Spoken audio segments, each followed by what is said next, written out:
Why are you making a movie about Lonnie Frisbee? It's not a movie about Lonnie Frisbee. It's a movie about the Jesus movement. Yeah. God uses flawed people. Film Jesus Revolution menjadi fenomena baru di Hollywood, masuk di box office, dan memiliki impact yang luar biasa di media sosial, termasuk medsos di Indonesia. Di Twitter tepatnya, saya terkaget-kaget karena ada seorang muslim yang memberikan komentar yang positif tentang film ini. Dia mengatakan apa? Filmnya bagus. Tidak hanya dari segi entertainment, saya juga melihat ada seorang muslim yang sharing quote-unquote pelajaran rohani yang dia dapatkan setelah menonton film ini. Dan ini sesuatu yang applicable bahkan untuk orang-orang Kristen, terutama untuk juga para pemimpin-pemimpin gereja di Indonesia dan di seluruh dunia. Wah, keren kan? Tapi ternyata nggak semua orang Kristen merespon dengan positif kehadiran atau penayangan film ini. Ada saja sih, baik di Instagram dan juga saya menemukan di YouTube, postingan yang rada tajam dan bahkan setajam silet ya, yang menyayat-nyayat dan mengiris-iris. Sayangnya mereka tidak melihat film ini dalam perspektif misi, dalam frame misi, dalam penjangkauan, khususnya untuk generasi muda, dan mereka miss. Sayang banget ya, tapi it's okay. So, saya akan share di sini ada 4 insight yang saya dapatkan dari film Jesus Revolution ini. Pertama, orang Kristen di-remind untuk terus bermisi dan mengasihi seperti Yesus. Jangan seperti orang Farisi. Jesus Movement pada masanya menjangkau kaum hippies yang tidak terjangkau sebelumnya. Mereka adalah kaum yang dengan style yang nyentrik, tanpa alas kaki, gaya hidup bebas, which akrab dengan drugs. Model-model seperti ini pada masanya nggak diinginkan oleh banyak gereja atau banyak orang Kristen di masa itu. Jika ada orang-orang seperti ini yang quote-unquote bau, berpenampilan nyentrik, lusuh, tiba-tiba melangkah masuk ke dalam gereja Anda, pasti akan membuat suasana jadi berbeda. Akan membuat suasana menjadi tidak nyaman. Kalau kenyamanan itu menjadi tujuan dari kekristenan atau menjadi tujuan dari gereja, coba dipikir lagi. Karena apa? Yesus tidak datang untuk tujuan seperti itu. Justru kalau kita lihat Tuhan Yesus, dia datang, dia hadir, dia membuat breakthrough, dia membuat terobosan dengan menemui orang-orang yang ditolak oleh masyarakat Yahudi pada zaman itu, terutama oleh kaum-kaum agamis seperti orang Farisi. Yesus datang bukan untuk orang benar, tetapi apa? Untuk orang berdosa. Jangan kaget, Tuhan Yesus malah asyik hangout dan mabar alias makan bareng dengan orang-orang semacam pemungut cukai atau dengan kaum pelacur, dan Tuhan Yesus berinteraksi dengan mereka. Yesus memberikan teladan misi dengan kasih yang menjangkau secara konkret. Inilah hati Yesus, hati misi yang mau menjangkau. Bahkan apa? Dia mau menjumpai orang-orang yang terbuang, orang-orang yang tidak diinginkan dalam masyarakat. Seperti itulah sebenarnya hati misi yang harus dimiliki oleh para murid Kristus. Orang-orang yang persis penampilan seperti Farisi, berjubah, berjenggot, mungkin tidak eksis dalam gereja kita. Tapi, mental atau mindset Farisi bisa saja hadir dan muncul dengan berbagai ekspresi. Dalam film Jesus Revolution, digambarkan bagaimana ketika ada kaum hippies melangkah masuk ke dalam gereja, tiba-tiba ada yang tidak senang dan mereka langsung walk out, mereka langsung melangkah keluar.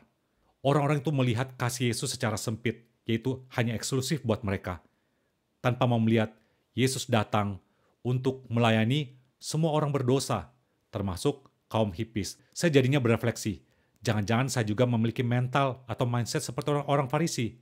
Harusnya belajar untuk memiliki mindset atau memiliki hati misi seperti Tuhan Yesus, yang mau menunjukkan kasih dan berelasi dengan orang-orang atau kaum-kaum yang seperti itu.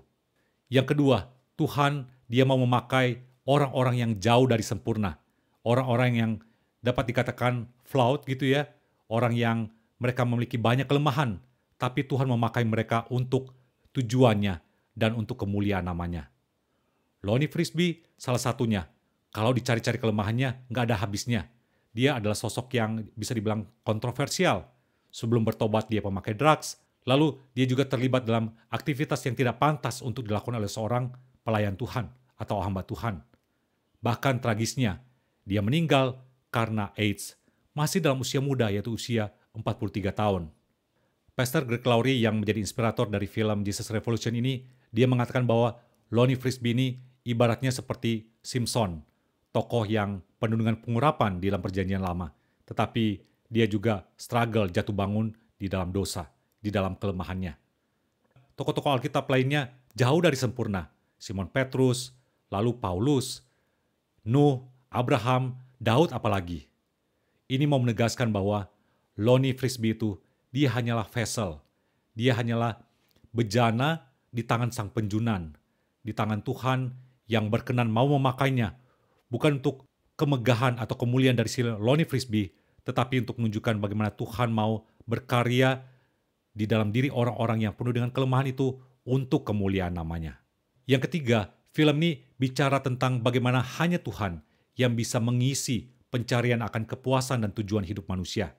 Kaum hippies itu hidup dalam culture di mana mereka ingin mendapatkan kesenangan, sensasi, kepuasan dengan menggunakan zat-zat kimia, drugs, dan sebagainya. Lalu ada anak muda, yaitu Greg Laurie pada masanya, dia memiliki masalah dalam keluarga. Mamanya sampai cerai 7 kali.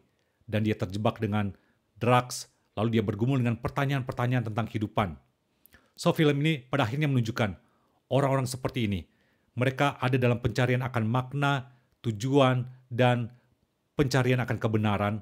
Pada akhirnya pencarian-pencarian itu di luar Tuhan, itu hanya akan sia-sia. Hanya Tuhan yang bisa mengisi dan memenuhi akan kekosongan jiwa, kekosongan hidup manusia seperti kaum hippies, seperti Lonnie Frisbee dan Greg Laurie.